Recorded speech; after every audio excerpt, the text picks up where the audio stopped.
Good day. If you're listening to me, you must be in Mrs. Rodriguez's first or fourth hour.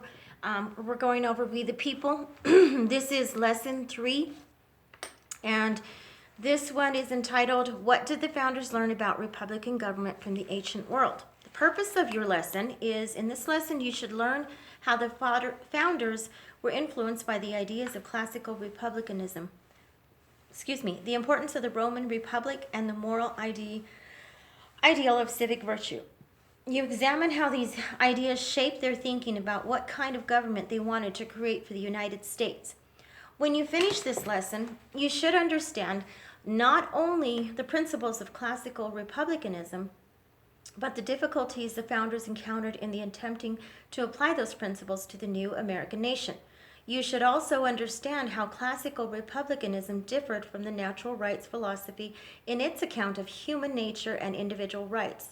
You should be able to explain how James Madison was able to adapt the ideas of classical republicanism, democracy, and civic virtue to American circumstances. Terms to know: civic virtue, classical republicanism, common good, established religion, factions, representative democracy. All of those are specifically named, and as we're going along, I'll go ahead and point that out as well, so you should be following along and being able to do the vocabulary. What ideas about government did the founders find in classical republicanism? Most of the public buildings and monuments in Washington, D.C. and state capitals across the nation are built in the classical style. This architectural tradition symbolizes our nation's indebtedness to the world of ancient Greece and Rome, especially in their ideas about government. The founders had studied the history of the classical periods of ancient Greece and Rome. The society that had the greatest influence on their ideas was that of the Roman Republic, which lasted for about 500 years, 509 BC to about 27 BC. Many philosophers and historians believe that the Roman Republic had provided Roman citizens, with the most liberty under government that the world had ever known. It also was believed widely that the Roman Republic promoted the common good, that is, what was best for the entire society. The theory based on this form of society became known as classical republicanism. Classical republicanism is a theory that the best kind of society is one that promotes the common good instead of the interest of only one class of citizens. In a classical republic, citizens and their government are supposed to work cooperatively to achieve the common good rather than their own personal or selfish interests. You see what I mean? The Roman Republic was thought to be one of the best examples of this type of society. American citizens in the 18th century shared the view that citizens should work to promote the common good. They also believed that the type of government and society most likely to promote the common good was only possible if the society and its citizens shared the following characteristics: civic virtue, moral education, small uniform communities. Civic virtue, this is one of them. The classical republics demanded that their citizens have a high degree of civic virtue. A person with civic virtue was one who set aside personal interests to promote the common good. Today, we might describe this as public spiritedness. So it's like caring for your fellow man. Citizens were expected to participate fully in their government to promote the common good. They were not to be left free to devote themselves only to their personal interests. They were discouraged from spending much time doing such things as making money or caring for their families. They were also discouraged from traveling, reading, or thinking about things that had nothing to do with their government. If citizens had the freedom to do such things, it was feared they might stop being reliable and fully dedicated to the common good. To make sure citizens participated in their government, the classical republics often drastically limited individual rights. There was little concern with protecting an individual's privacy, freedom of conscience, or religion, or non-political speech or expression. Certain rights, however, were necessary for citizens to participate in governing themselves. These were political rights, such as the right to vote, to express ideas, opinions about government, and to serve in public office. The moral education. People who believed in classical republicanism were convinced that civic virtue is not something that comes automatically to people. Citizens must be taught to be virtuous by moral education based on a civic religion consisting of gods, goddesses, and their rituals. Classical republicanism believed that young citizens must be raised in a manner that develops the right habits. They should learn to admire the people with civic virtue and described in literature, poetry, and music. The founders themselves admired such heroes of antiquity as the Roman patriot and orator Cato and the citizen soldier Cincinnatus. The founders believed they were examples of civic virtue whom Americans should emulate. His fellow Americans admired George Washington as a modern-day Cincinnatus because he sacrificed his private pursuits in order to lead the nation in war and peace. George Washington was often called our Cincinnatus because his fellow citizens believed he was an example of the civic virtue that all citizens should possess. According to classical Republicans, children as well as adults should be encouraged, partly by the belief in a watchful God or gods to practice virtues, such as generosity, courage, self-control, and fairness. Those sound a few kind of like our 7 mindsets, right? They should learn the importance of taking part in political debate and military service. The whole community must closely supervise the upbringing of the next generation of citizens and be attentive to how individuals behave in their daily lives. Small, uniform communities, another one that's in bold print. Classical republicanism believed that a republican government would only work in a small community. A small community is necessary if people are to know and care for each other and their common good. In addition, the people must be very much alike. A great degree of diversity should not be tolerated. They should not believe, for example, that people should be very different in their wealth, religious, or moral beliefs or ways of life. Classical republicanism believed that if people differed greatly, they would divide into factions or interest groups rather than work together for the common good. To prevent this, citizens should be encouraged by education and example to avoid the development of great differences in their own ownership of property, religion, and a way of life. To prevent diversity in religious beliefs and lifestyles, they believe the community should have one official, established religion, one set of family and moral standards to which all must conform. Great inequalities of wealth led inevitably to corruption, as well as to factions or interest groups. Individuals would be more concerned with their own interests rather than the interest of the community. Their fear of great economic inequality and the corrupting effect of luxury led the classical Republicans to be wary of money-making and economic growth. Such economic growth, they thought, gave rise to the great economic inequality, which was inconsistent with the goals of republicanism. All right, now there's 2 different sections here. These are kind of like food for thought to get you thinking, to help your brain kind of absorb some of these other things. So you still need to go over them, and it's under what do you think and critical thinking exercises. So you don't really need to complete them. I want you to read through them and let it give you some help as far as kind of digesting the information that I'm giving you. So we're going on over to how did the founders think a government should be organized to promote the common good? In addition to the example of the ancient Roman Republic, the founders also learned about republican government from writers of their own time. One of the most important of these was the Baron de Montesquieu, a French writer who was widely admired by Americans.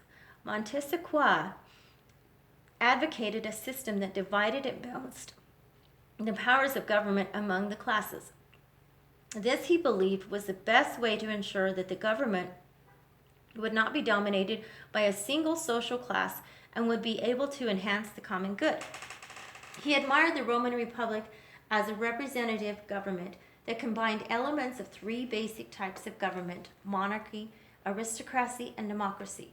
Since all classes shared power, this type of government seemed best for serving the common good.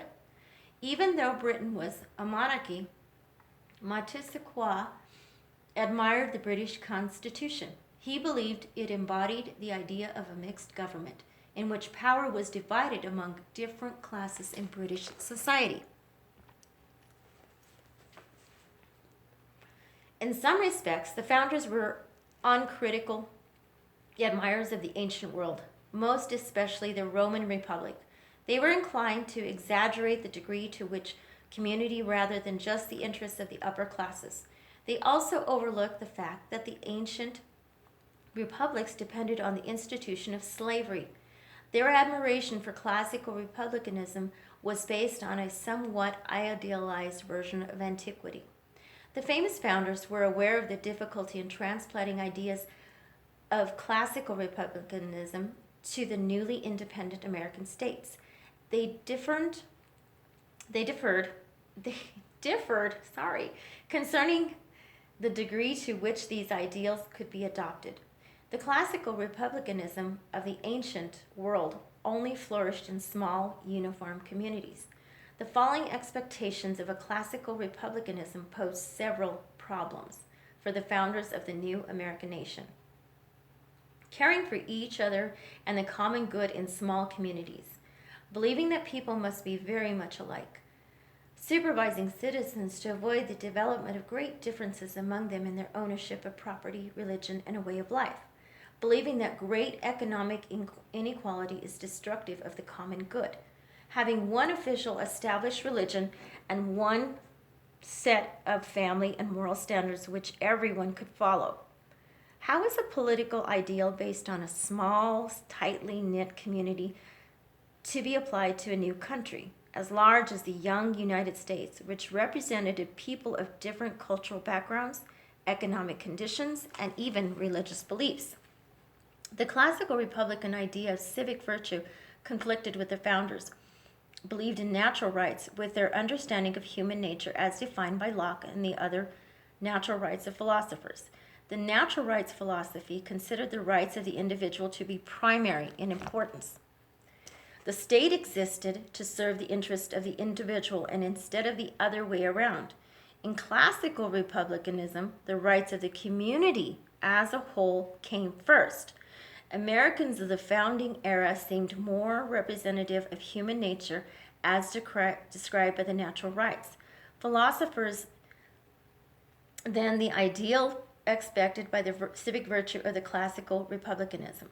They and their ancestors had come to the new land to take advantage of the opportunities it offered. Such restless, diverse, and ambitious people were ill-suited for the ideals of self-sacrifice and conformity of classical republicanism. How did James Madison refine the ideas of classical republicanism? I'm going to tell you. James Madison was one of the most important founders responsible for creating the U.S. Constitution. He has been called the father of the Constitution. He was very influential in translating the ideas of classical republicanism in such a way as to make them practical in the new American Republic. Madison defined the difference between democracies and republicans in this way.